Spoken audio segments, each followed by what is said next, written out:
ये बात है सन 1990 की, जब दिल्ली के एक व्यक्ति ने एमआरएफ कंपनी के 20,000 शेयर्स खरीदे। तब एमआरएफ कंपनी के एक शेयर की कीमत लगभग 10 रुपए थी, यानी कि लगभग 2 लाख रुपए उस व्यक्ति ने एमआरएफ कंपनी में इन्वेस्ट कर दिए थे।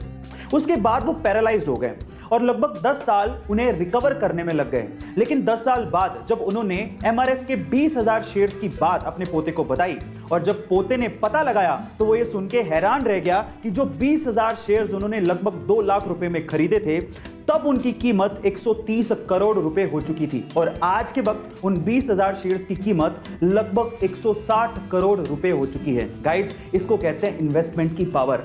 हम मिडिल क्लास लोग ज्यादातर अपनी सेविंग्स को या तो एफडी में या आरडी में रखते हैं, लेकिन अगर उसका 10 या 20% हिस्सा भी हम लोग इन्वेस्ट कर दें तो शायद हमारे बारे न्यारे हो जाएं। गाइस, अगर आप कभी लिफ्ट में चढ़े हैं तो आपने देखा होगा कि ज्यादातर लिफ्ट में शीशा लगा होता है, पर सवाल यह है कि शीशा आखिर लिफ्ट में लगाया क्यों जाता है। चलिए आज इसका रीजन मैं आपको बताता हूँ। शुरुआत में जब लिफ्ट में शीशा नहीं लगा होता था तो लोगों की ये शिकायत रहती थी कि लिफ्ट की स्पीड बहुत ज्यादा है और लिफ्ट की स्पीड को कम करना चाहिए।